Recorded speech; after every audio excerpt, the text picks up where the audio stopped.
Hi everyone, thank you for coming back after that long break. I know it's been a long day, but I promise you this is definitely going to be the most interesting part of it. So it was well worth it. Since we're a small group, I invite you to move closer. Yes, thank you. It always is a lot more fun if we can keep it more intimate, and then we can sort of open it up to being very interactive rather than staid Q&A back and forth. I mean, it's more interesting to have you guys involved rather than just the two of us.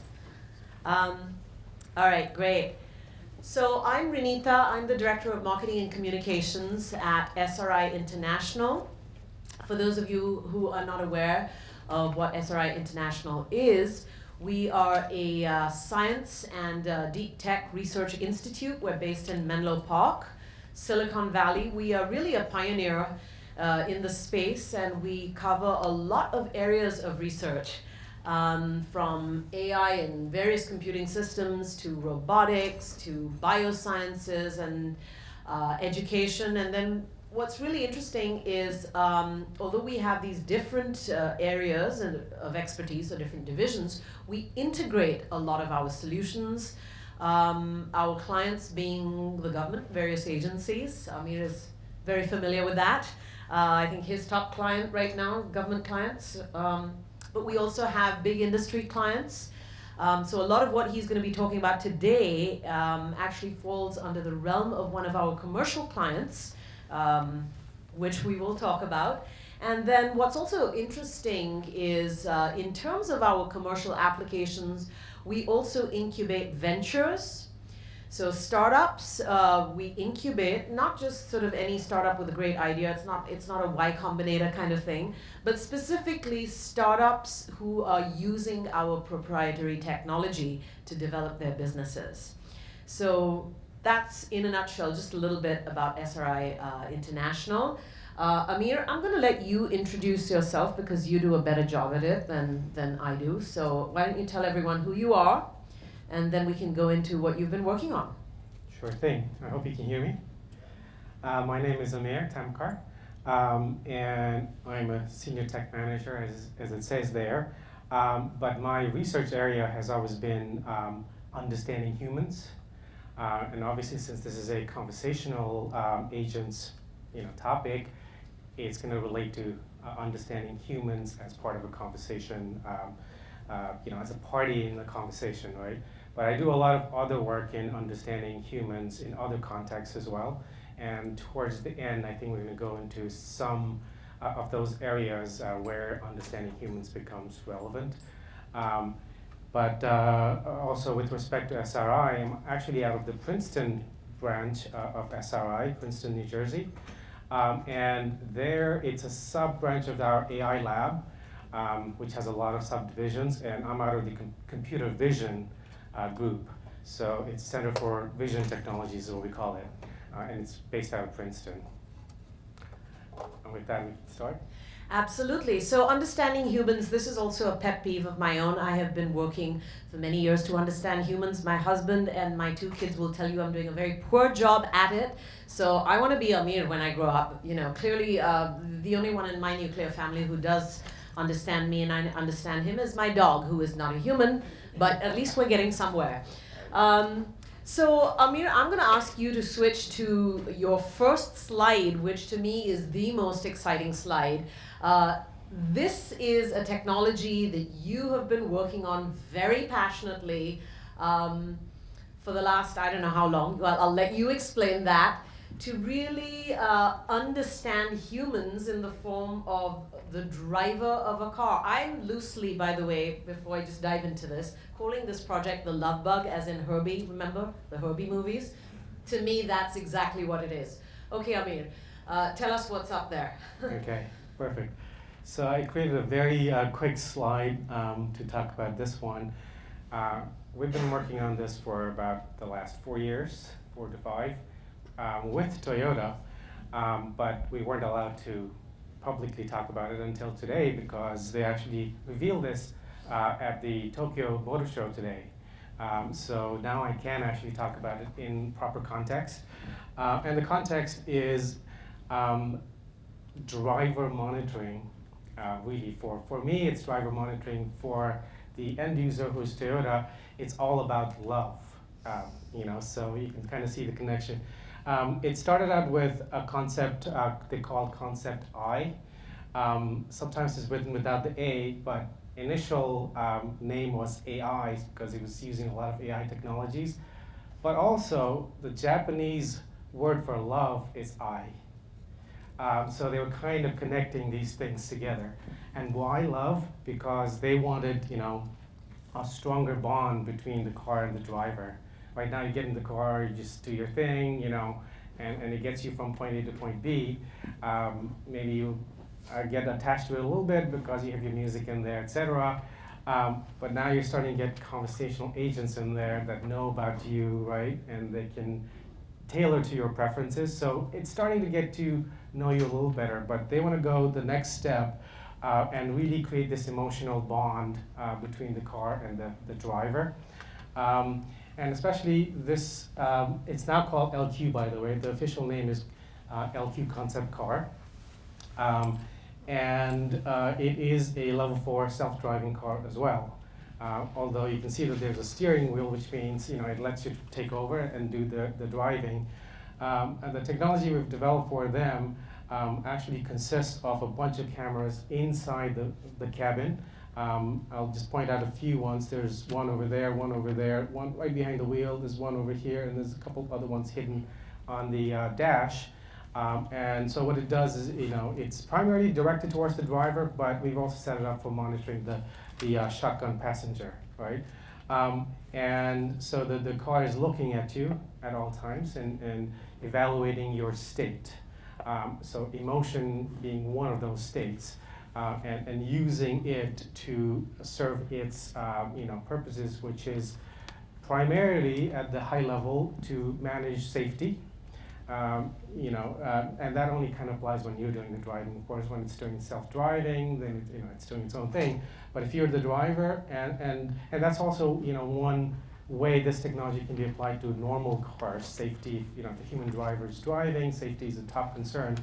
And so we have features in here that monitor your physical states, your drowsiness states, or your sobriety, etc., which directly relate to safety, but interestingly, the emotion aspect also relates to safety.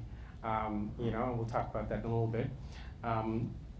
And the other thing they're doing is they're personalizing it, right? So it's geared towards giving you a personalized experience. What that means is it kind of learns your idiosyncrasies, and that can be applied to various domains. For me, it's about behavior, and human behavior is kind of at the lowest level very idiosyncratic. You have general notions of what a particular body language means, etc.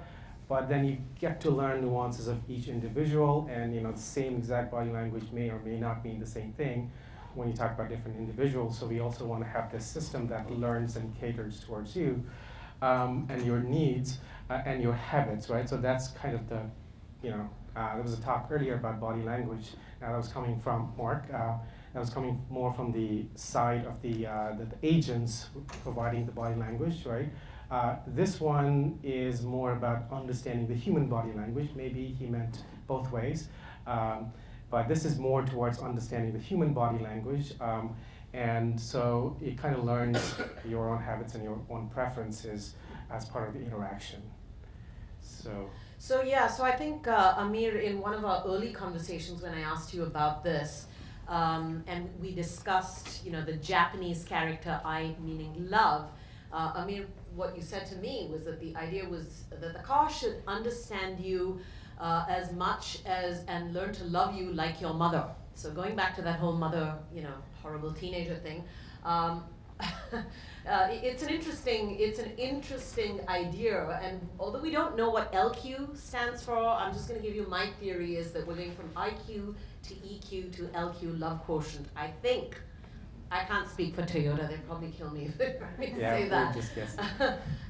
But I have to say also, in terms of understanding you, I really like Mark's animated assistant, that healthcare assistant. I thought, that she really expressed the whole LQ idea quite well.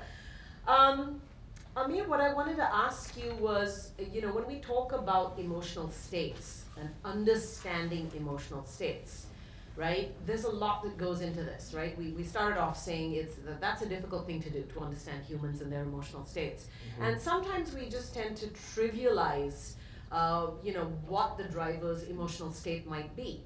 There's a lot going on. What's happening inside the car, what's happening outside the car, what happened a few moments before. Can you sort of explain how you, in your research, sort of approach this holistic view to understanding the driver's emotional state? Sure.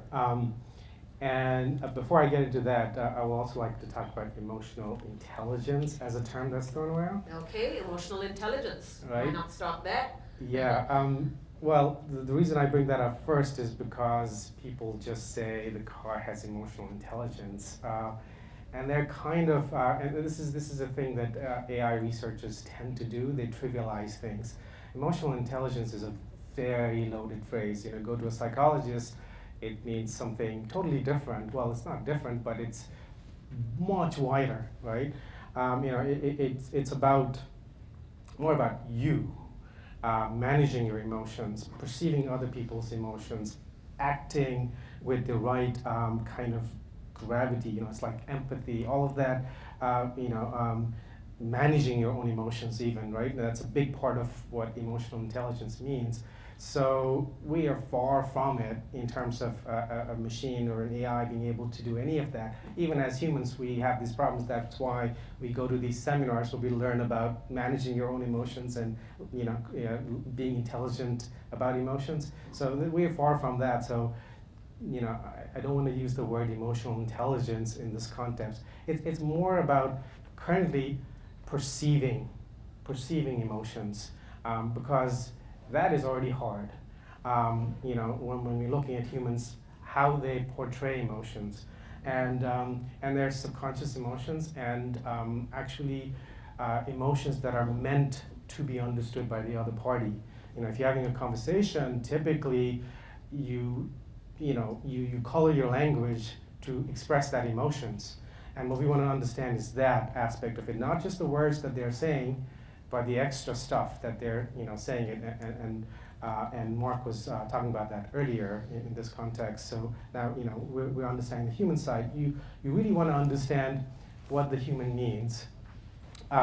So what goes into that? It's not easy. And there's another kind of a shortcut that people are taking, equating emotions and emotional states to facial expressions, right? That's, as a computer vision researcher, you look in the computer vision literature, it's like facial expressions equals emotion. No, that's wrong, right? It's absolutely wrong.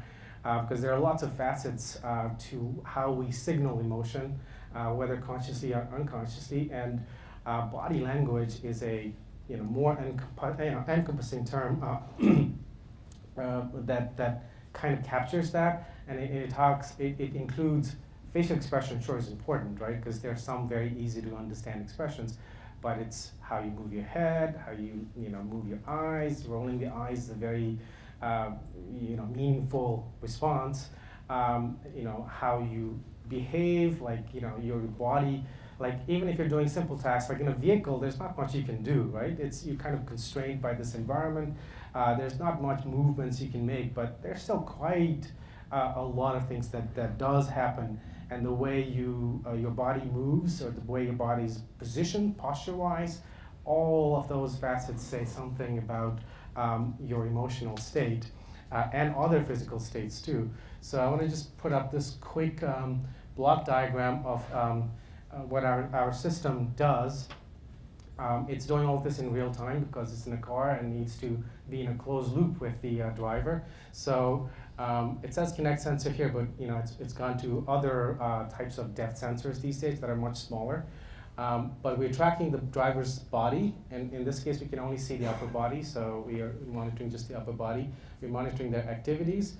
And there's an IR camera looking at the driver. We can track their faces, their gaze, their blink patterns, facial expressions. It is important.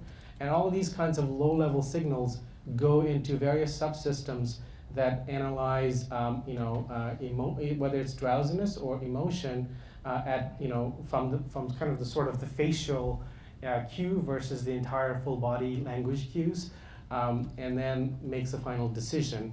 And we try to make these decisions fairly rapidly if we are dealing with understanding the person in the middle of a conversation, where their reactions to things that the agent is saying could be used to drive the conversation some other way. So it's kind of a closed loop system. Or if it's more about more like mood, it's slightly different from what emotion is. Mood is a sort of a longer term persistent thing, right? And you could still express different emotions while being in a certain kinds of moods. But from the use case, the automotive use case, they want to understand if you're like feeling down, because they want to maybe take you to a different part of town, when they do the navigation for you, through places where, places that excite you, maybe through the greener areas if that interests you and stuff. So the idea is, there's like multi-levels of signals that we're processing in real time. Some are very fast, maybe not that accurate, but very fast, and some are more accurate longer term, etc. So to clarify then, drowsiness is separate from emotional state. Is that right? Could it be confused with boredom, which is an emotional state? So states are kind of fluid. I do have this picture, which is kind of more from the psychology literature on kind of a landscape, a very simplified landscape of human emotional states or affective states.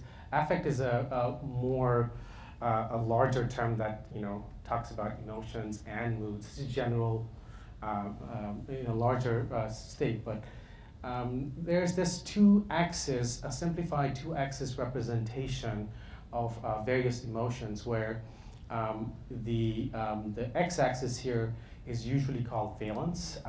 It's positive versus negative. And you can see that all the positive emotions are on this side and all the negative emotions are on this side, whereas more the neutral is somewhere in the middle, right? And then the other axis is called arousal, which is kind of, you could think of it as a level of energy in your being. And so the more excited you are, you could be excited in a positive way, you could be excited in a negative way, or you could be bored, tired, and sleepy, which is low energy states. So it's kind of, they're all related, right? You could say drowsiness, etc., is in the spectrum of emotion, but it's like a physical state more than emotion. But we do we all throw all the signals that we get into the same. Well, I don't want to say the same, but the low-level signals are all the same, and how we produce the output is different based on what we're doing, drowsiness or emotion. Mm-hmm. And since you brought up drowsiness, I'll show the dashboard here. Okay. Is it playing? Okay. There it is. So this is just a view that shows the various components of our system working live. And you can see that there is a skeleton being tracked from the depth camera, and that gives you more of the body language stuff. And there's an IR camera looking straight at the driver, and you can kind of see, I hope you can see the red marks on there, indicating the facial landmarks that we're tracking live. And there's also, which is not very visible, but we're tracking the angle of the head, etc., to give you a full picture of the body language. On the eyes, we're doing much finer grain tracking of the eyes. So here you can see the amount that the eyes open, and we're deciding when there are blinks happening. In this case, we also had bio signals, respiration here and EKG here, some of which is not possible in a live car because it's hard setting up the necessary sensors. There are people actually building EKG monitoring directly into the steering wheel and breathing monitoring onto the seat. So maybe this will be usable in the future. Certainly our data, when we were collecting this data, we monitored everything because we wanted the best possible data for our training. And then we do a lot of intermediate things with it, including some of the stuff I talked about earlier. But some of the stuff that you're seeing here is not the whole set, but it's the yawn detection there, eyes closing slowly, mini naps and stuff like that we can track live. And all that feeds into various other intermediate signals and then produces sort of a regression, measure of drowsiness, where 0 is very, very active and 5 is asleep, like dead asleep. In the automotive use case, it's dead because if you fall asleep, you're dead, right? If you're driving. So going back to that question I had about taking a holistic view, a holistic approach to understanding the driver's state. What goes into that? Yeah, so this is kind of in response to that. Okay. Sorry, I forgot that question. Ooh, there's a typo. Anyway, our system is more comprehensive, which is what I meant to type out there. And it's comprehensive because you cannot understand emotion or any of these affective states by just looking at the person. There's no context, right? If you're having a conversation, maybe that sets up a context, sure. But even if you're not actively having a conversation, there's still a lot of context that's being set up by the external stuff. The driver is not, just the one person in that whole world, right? They're driving, so they're obviously interacting with other humans in other vehicles, or maybe humans, pedestrians and bikers and stuff. So you actually have to take into account all these other contextual features to understand the actions of the driver. So what looks like the driver not paying attention to the road might be then paying attention to the pedestrian that's about to run across the road, right? So you need that context. So this actually connects with the what's called the ADAS system, the Advanced Driver Assistance System, which monitors the outside of the vehicle. And most of the time that's used for self-driving purposes or safety systems where it auto brakes for you and stuff like that. But we connect with that to get the context for understanding. Other factors are passengers and what you're doing outside of your driving activity, like you're fiddling with your GPS system, that's a distraction, and so we got to factor that into understanding the driver states. So that's kind of. So this is interesting because if I'm the driver, I can see where a lot of this would add value, but then given that I am also a person who is distracted by stuff, my question is, would some of this actually serve to distract me? And I know that this is something that we think about quite a lot at SRI International when we proceed to come up with these solutions that we're researching. And it's specific to what the clients want to develop, right? The kind of solution they want to develop. So Amir, can you explain to us in some more detail about your ideation workshops, what happens in those, and how you use those to address problems that could cause ADD? Yeah, so ideation workshops are little workshops that we have with clients over a period of 2 days or so, typically, where we try to understand their needs. And so, for example, for the Toyota work, they came in and said, we really want this bond between the driver and the vehicle, and how can we go about creating a system that does it. And then we dig deeper and say, okay, really, what do you really want it for? Because the emotional bond is a loose term. I mean, it's very meaningful for us, but for a system, what does that exactly mean? And they said, okay, we want to know, for example, when a person gets into the car that they're feeling down, we want to be able to do something about it, as kind of like what you said earlier, like your mother would recognize this state, and we want to be able to change something about that driving experience for the driver. That's one use case. The other use case is just safety, as I said before, but I didn't elaborate on it. Let me elaborate a little bit more. They said, okay, road rage is a thing. Apparently it's a really critical thing in Japan. I mean, it's here too, but in Japan, they get into road rages. You wouldn't think of Japanese people. They never express their emotions. And one of the difficulty we've been having with recognizing emotions with Japanese drivers is just making that culture shift, right? Which is why I talked about idiosyncrasies earlier. There's definitely cultural nuances there. But road rage apparently is a big thing in Japan, and it causes a lot of accidents, etc. And more than drunk driving apparently. So they wanted to recognize that somebody is in a heightened emotional state in a negative way, anger or irritation, lower form of it. Irritation is actually more interesting and more relevant in a conversational context because you get very easily irritated towards your conversational agents if they don't understand what you're saying, right? So we want to be able to address that. The other issue is anxiety in a safety perspective. Anxious emotional state is a dangerous emotional state. How you get into that state of anxiety depends on what's happening. Simple example is you're running late for a meeting and you're trying to sort of drive faster, cut through traffic faster. That's one form.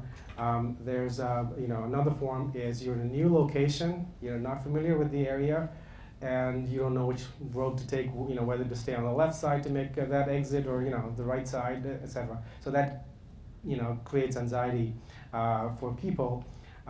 Some older people have just anxiety monitoring their surroundings, and they're like sort of sticking to their lanes because they're like afraid to change lanes, etc. That seems to happen, in Japan, it's a bigger problem because their population is aging. And they don't want to, abandon their driving freedom, I guess. And so they are driving despite them not being able to keep up with the stuff happening around them. And so in that case, we want to be able to understand that this person is trying to change lanes and are just nervous, right? Because they're not able to check their blind spots or something like that. And then in that case, we want to step in and help them, right? So being able to monitor these emotional states have a lot of use case in this context, and connecting it to conversation, it actually could drive conversational. So in the AI community, it's called taking initiative. For agents that are aware, watching you, all the time, they're monitoring your state. They can take initiatives, so it's not just responses to your questions or whatever. In cases where anxiety could be a big concern, they could just say, "I see that you are trying to make a lane change. I can tell you that there's nobody anywhere close to you on the right side or left side. You can go ahead and make that lane change," and that just reduces anxiety. And then, and in terms of immediate emotional reactions to conversations, if you ask for a recommendation for a restaurant and you get 20 different recommendations, that's a pain. And you can see that in the face immediately after the third one, right? So we can cut that line of response and change directions. Another thing we actually do in here with this car project is track your preferences through various means, some of which comes from your giving the car access to your social media. And so it can actually recognize your preferences and stuff. So that when you have that conversation, the conversation takes that into account. And so the first, maybe like when you're giving restaurant recommendations, the top ones are ones that you like better or ones that you normally go to anyway, so that kind of stuff. And if for some reason today you don't want to go to your favorite restaurant or your favorite type of food, it can recognize that very quickly and change that. So this is very gratifying to know that there is life beyond Siri, and conversational AI can actually tailor its recommendations for me based upon my levels of anxiety or anger or road rage or whatever it is. But let's see, emotion and understanding emotional state. It's not simply about me, the driver, right? Because when I am driving on a 3-lane highway, or it doesn't have to be a highway, there are other drivers on the road. That's and then right. there's their emotional states. So can my emotional AI powered car, through the conversational AI application, detect other people's states, other drivers on the roads, their states, and then be able to influence its recommendations to me. Have that influence, I should say, its recommendations. Absolutely, we're working on that. It's not in the current system that we have for Toyota yet, but effectively it boils down to understanding human communication. Like, so in the context of conversation agent within the vehicle, it's about understanding the human, right? What they're trying to say, their intent, and their reactions. But when you're looking outside, it's still, you're trying to understand kind of communication. You said state is generally true as it's a larger state, but in a lot of cases, when a person is driving a certain way, they are also trying to communicate things to you. When they shift closer to the edge of a lane, they're indicating that maybe they want to change lanes. Whether they turn on the blinker or not. Sometimes the blinker is actually pointed that way and they want to make the opposite turn. For that, you actually have to understand what we generally call body language through a car. So you use your car as your extended body, and then you kind of pretend that it's a body, and then you portray the same kind of stuff. So when you want to make a turn, you don't just go straight at a junction, right? You kind of veer a little bit to the left, maybe turn your wheel so that the tire's pointing out a little bit on the one side. All of this is you indicating that you're going to make a turn. And this is with or without blinkers. Obviously, you're taught in driving school to use all the affordances of a car, like your blinkers, your horn, using your hand signals, right? I don't know if this is taught yet, but there's signals for turning, left, right, stopping, going. People don't use that anymore, I don't think. You're taught that, you're taught to make use of that, but people forget, or they don't, but they do use their car as a body language, intentionally or not. And so some people who are poor drivers, they fail to recognize that, and they get into accidents, or issues. Actually, from a self-driving perspective. Yes, that's what I was going to ask. Do Yeah. self-driving cars also have these personalities, or is that missing? Well, more than their own personalities, they need to have that personality if they're going to communicate with a human. Some of the companies have solved this or tried to solve this problem by printing out in large text on the outside, I'm going to make a left, or telling the pedestrian, I'm waiting for you to cross the street now. So it's like big text outside. That helps the problem somewhat. But the problem of the car itself, the self-driving car itself, recognizing what the other human drivers are doing, that's still a tough problem. And if you are in, I forget what that town is where Google's Waymo does their tests in Nevada somewhere, people hate them because they're just too conservative. They're sitting at an intersection, just not going, because they don't understand the body language and this frustration that the human drivers can easily pick up on. Right, at intersections and roundabouts, we communicate very easily and facilitate this thing. Self-driving cars cannot. So an extension of this is to understand body language in general of other humans through their vehicles to help the self-driving cars do better. And then there are other more direct forms of communication when humans are involved. If you're at an intersection where you can see the other driver, you make eye contact. You're taught to make these eye contact, right? Because as soon as you make eye contact, there's a lot of communication that's happening. You're acknowledging that they can see you, you're acknowledging, and sometimes you make hand signals too, but you don't even have to. Just by making that eye contact, things go smoother, especially with a pedestrian crossing the road. That becomes really important. Pedestrians will look at you, look at the pedestrians. Whether you make the gesture or not, everybody feels a lot safer to immediately then get into the action. So, what we're doing is making all of this possible for the self-driving car. So, body language, eye contact, are there other forms of nonverbal communication that the car picks up on and communicates to the driver about?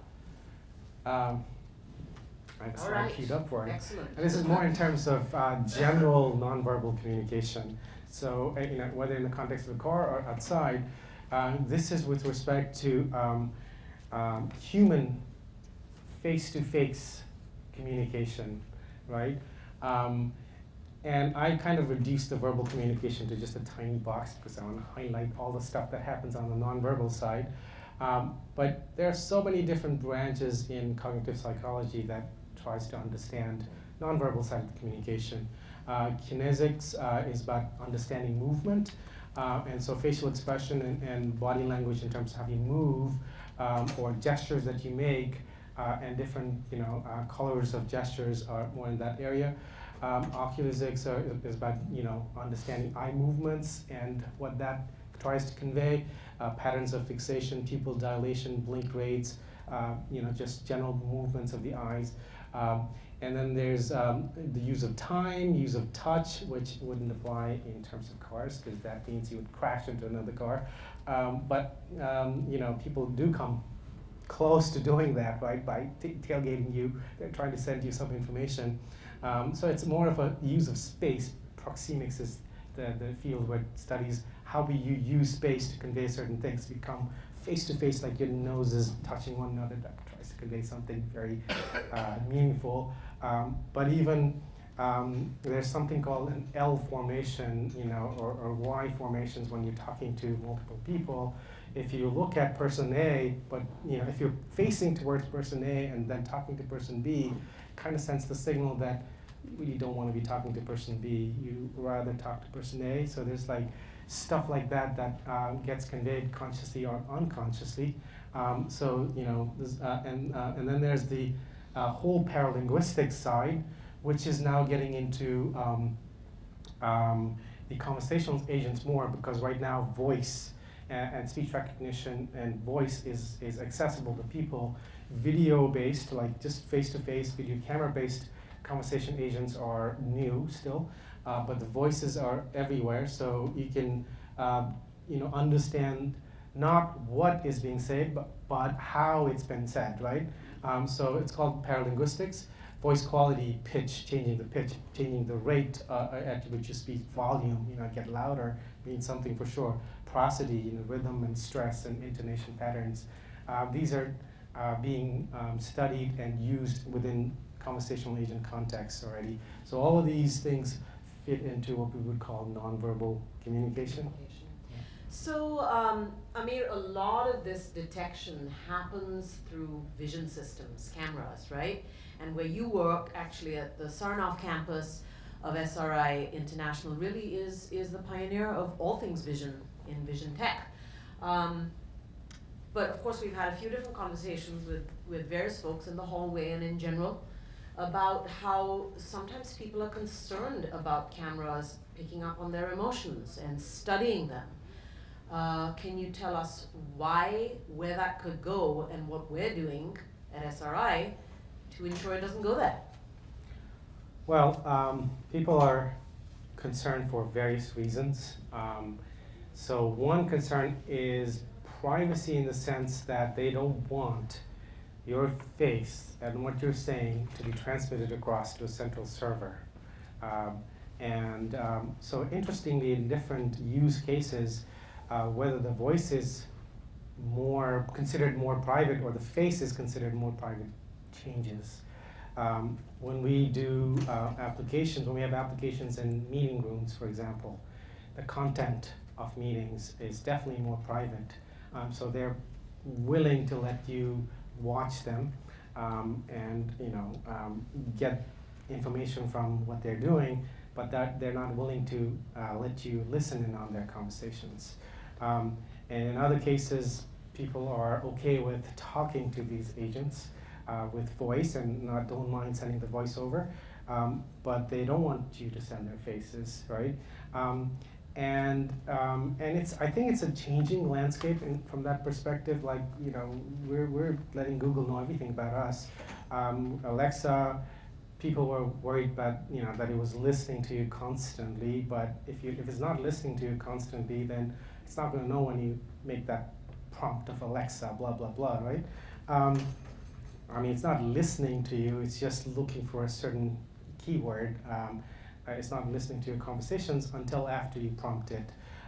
In the video case, it's a little bit more continuous in terms of monitoring. especially the car, because emotional states, you can't prompt the car and say, look at my emotional states and react accordingly, right? It's something that has to naturally happen. And a natural interaction, people face to face, we are doing this constantly. So, there's that continuity aspect. In terms of not sending the data back, we accomplish this partly because we have to. It's a real-time system. That means everything's running in the vehicle. And so this monitoring happens in the vehicle, and none of that needs to go back to the central server. It can just be used within the local system of the vehicle and can cause whatever changes and affect the dialogue it needs to without ever going back to the car. Another way we do it, when we talk about idiosyncrasies and learning the person's behavior, and we just keep that model in the car and provide assurances that it's not sent back. On the other hand, a lot of these AI agents and AI systems do need to learn from data. So Tesla, they're not very shy about sending video back, right, from all of their sensors to use for their training. And the people who have adopted have, are basically co-opted, and they've like signed their privacy away in a way, so that the company can use that data to make the AI agents better. There's a better way to do this in our context, where we can still get that information without getting the raw data. And in AI world, it's called federated machine learning world. It's called federated learning. It's a new term that's coming into being, which basically means that the learning is happening in your car or in your, the edge, wherever the fine tuning, as it's called, needs to be done. So it needs to learn about your idiosyncrasies, so it learns from observing you day in and day out. That learning is semi-supervised. There's nobody to supervise that learning, so it gets it from various other cues, but it's not fully unsupervised, sort of semi-supervised, because it does get cue from other things like your interactions. But then once the model is learned, we do want to send that know-how or knowledge back to the main system so that it can help others.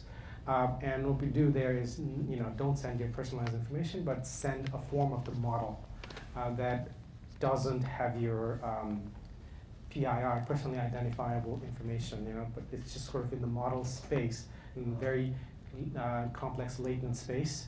And then that model from individual people get combined into something smarter for the general system that, so everybody can, benefit from this.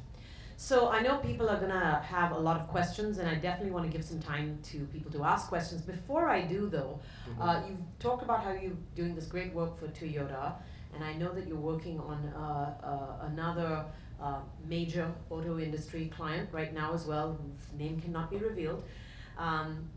But what about other industry applications? Where else can this tech be used? I want to just bring this up from the context of, since this is a conversational, agent forum, I want to show you how where we're going in terms of understanding the human. So I gave a few examples that are more of a monitoring thing, and it's not directly being used for driving the conversation itself. So this is typically the loop, right? You've got the speech recognition, natural language understanding, and some kind of a dialogue manager. Notice that I'm calling it interaction manager because it's not just a dialogue. When you're having a face-to-face with somebody, you're truly interacting with them, right? But this is like the general picture. Then there's the dialogue manager produces some natural language, and then it's put out of a text-to-speech engine to make you hear that loop. So this is a general loop of how Alexas and Google Homes work. What we want to do is actually go use the vision aspect of it. So we have the video watching the person in the dialogue. So, and then the MIBA here stands for multimodal interactive behavior analysis or behavior understanding. Some of the same technology that I was showing you earlier, but this time geared towards understanding what is being communicated rather than just a passive monitoring thing. Because there's a lot of communication that happens through your nonverbal, like I showed you earlier, right? A lot of nonverbal communication happens. And we want to do it, and we call it gesture understanding, but it's really body language understanding that happens together with the natural language understanding engine. And even though I'm showing it as a separate block, it's a very coupled thing. Because, for one, in the nonverbal space, you are not limited by this 1D modality. It's not like you're turn taking. Even in speech, it isn't really in reality a turn taking thing. Turn taking is when people are really well behaved in their interactions, or because the system forces you to be turn taking. Right? It's very hard to interrupt Alexa without basically saying the keyword Alexa, and then it kind of pauses. But in face-to-face interaction, you are having all these parallel forms of communication that you can put out at the same time that you're talking, or even when you're listening. You can be nodding, you can be disagreeing, you can be asking for the floor, you can be saying, I'm going to give up the floor. Like so many different ways in which you can communicate that becomes really important for having a natural conversational interaction. So I'm trivializing it here by saying we're going to do the body understanding and then mix it with the natural language understanding. But that's what's going on there. And then the interaction is a true interaction management that's happening, where all of these signals are being utilized. And on the other side, we also want to say it's not just natural language that should come out from the agent side. We also want to generate natural behavior. And this is where Mark and the emotional AI was putting a lot of emphasis generating these natural behaviors from the avatars from the agent side, right? And then you render those behaviors. Now you notice that my avatar is kind of simple because, and that's not on purpose. This uncanny valley issue is a big issue. You create this perfect-looking human, and then what they're saying doesn't jive with how they're behaving doesn't jive with what they're saying. Their faces are moving in ways that don't correlate with the words that they're producing. People are just put off by that, right? But if you do it with a cartoonish character like that, they're willing to forgive you for a lot of mistakes you make. This Clippy thing with Microsoft Word a long time ago, it's very annoying. But the next version of that is going to be actually interesting because it's not going to just interrupt you, it's going to be smarter. But that kind of an interface as a front end for conversation agents is a thing that's going to happen. And I'm more interested in kind of putting a humanoid face, because when you do that, people will actually behave more like they're talking to another person. And so there are a lot of features of communication that have to do with how people interact with one another. Making eye contact, having joint attention on a particular object or on each other, that gives you a lot of information. Okay.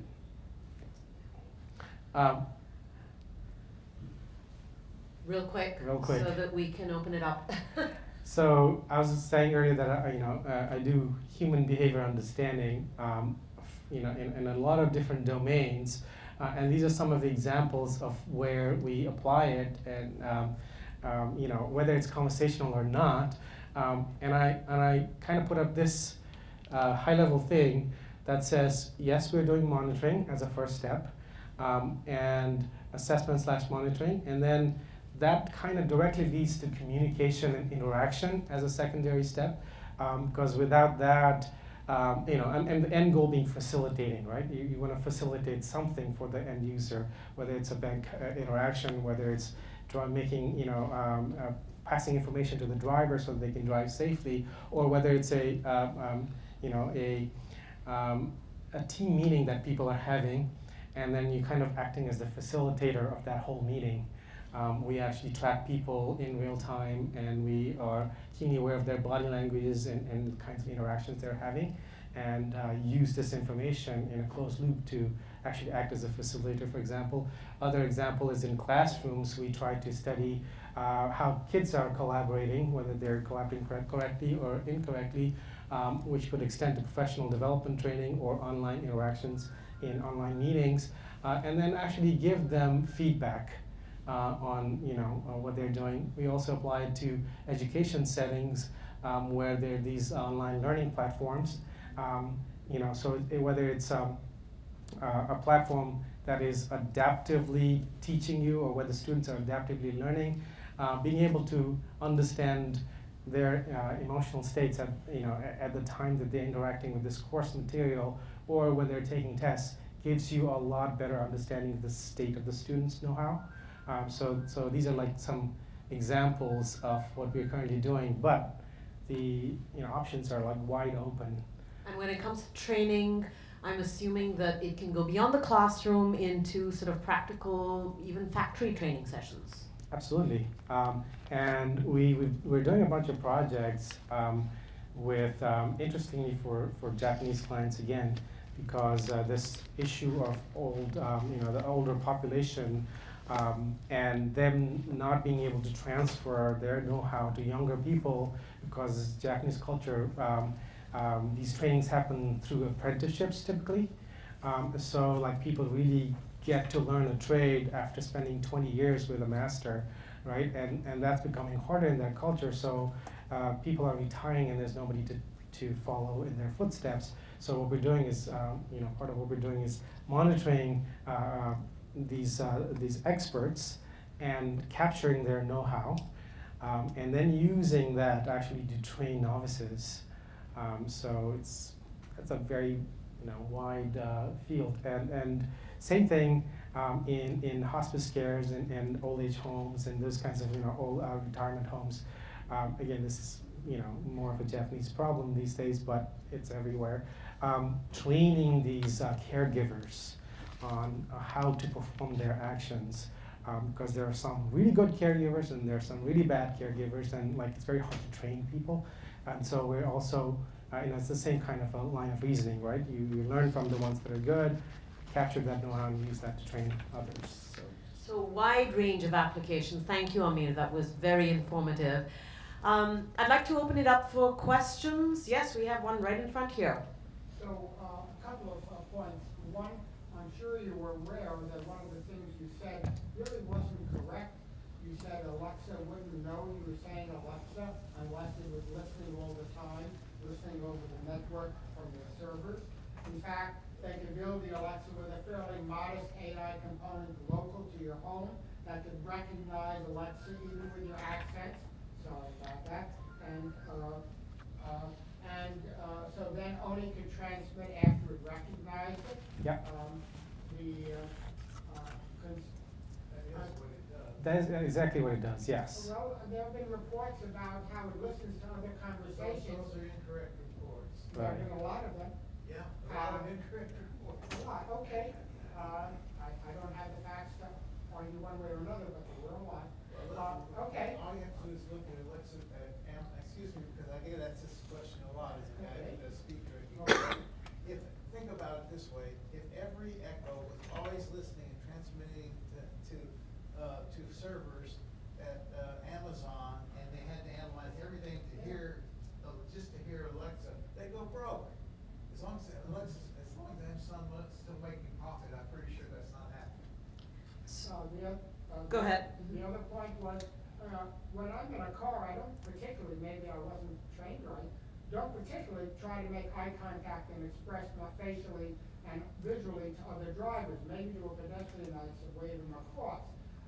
In fact, I could be listening to a radio or listening to a discussion and thinking, gee, that guy is, whatever. And when, I'm making all these ugly faces, not to another driver.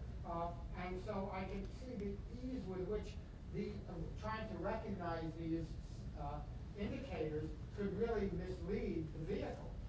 And the third point is, I think privacy can be very important to people. I know it would be to me.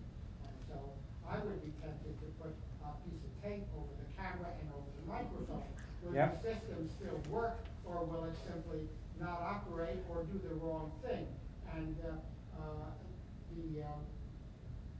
the last point is, I have a preference, which may or may not be shared by others, that I don't like tailgaters. And so when someone's close to me, I slow down, because I'm figuring if they're gonna hit me, I don't wanna be going too fast, so they're not going too fast.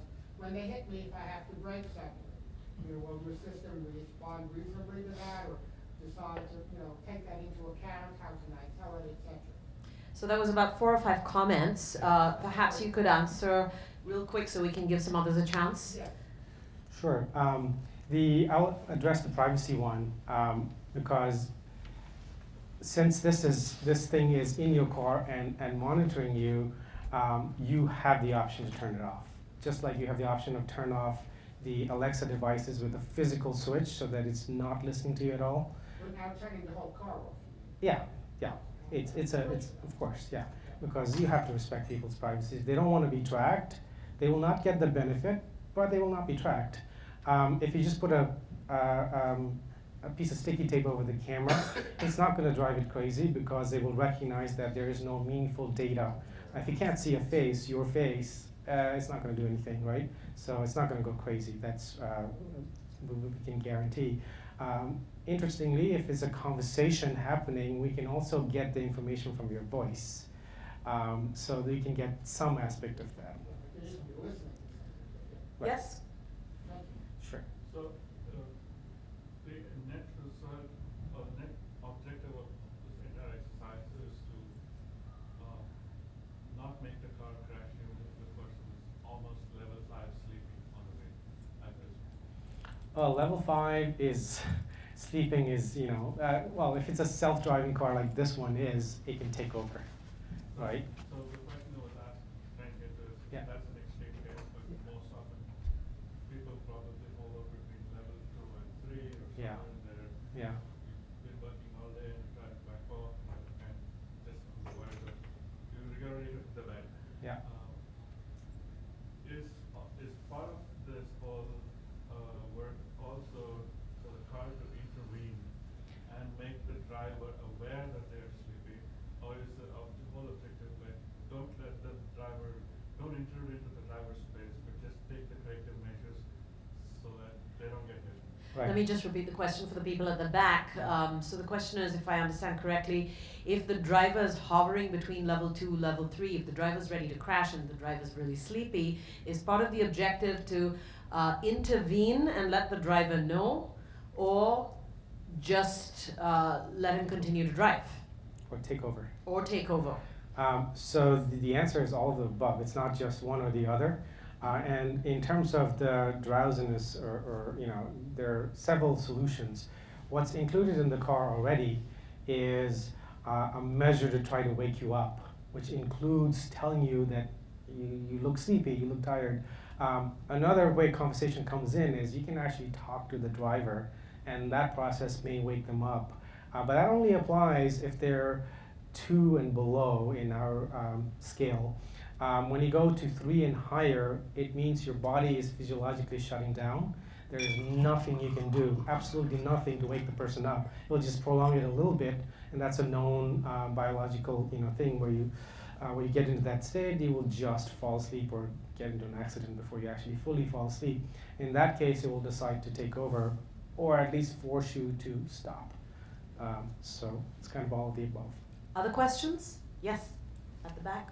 I can just talk really loud. Okay. And maybe you already talked about when I stepped out.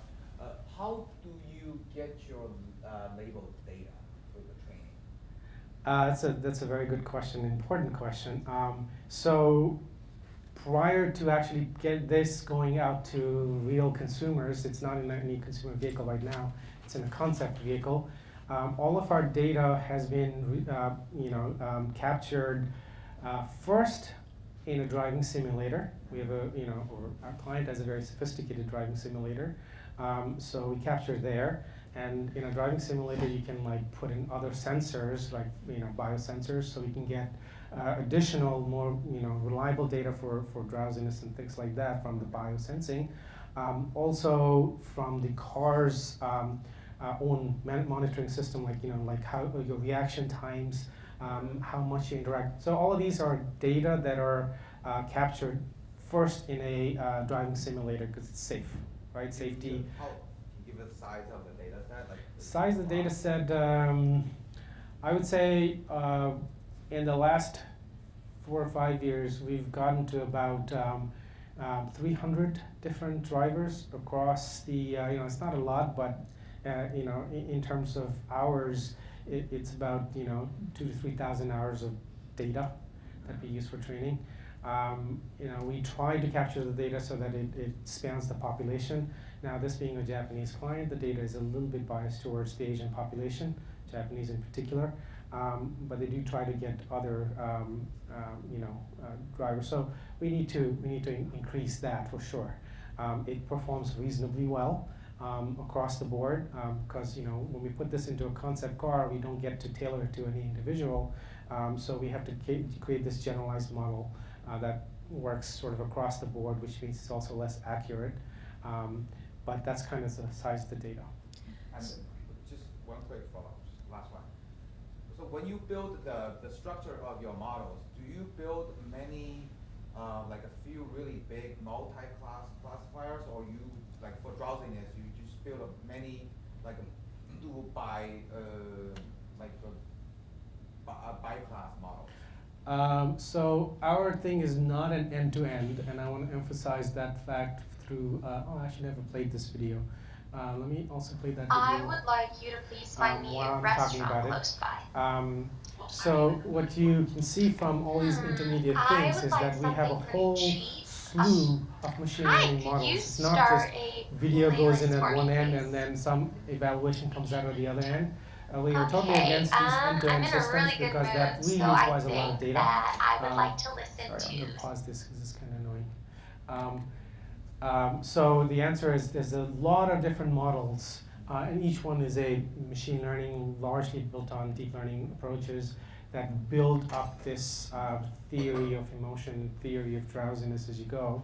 So we are able to debug it a lot better than generalized deep learning systems because we only debug it, in pieces. So with that, I think we are out of time officially.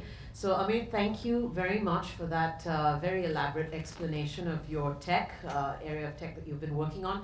At SRI International, we are always looking for opportunities to collaborate, so we welcome questions. If you're specifically interested in Amir's area of expertise, he's going to be here for a bit, so stick around and ask questions directly. And if you're interested in anything else about SRI International, I am happy to talk with you. So thank you for coming today. Thank you.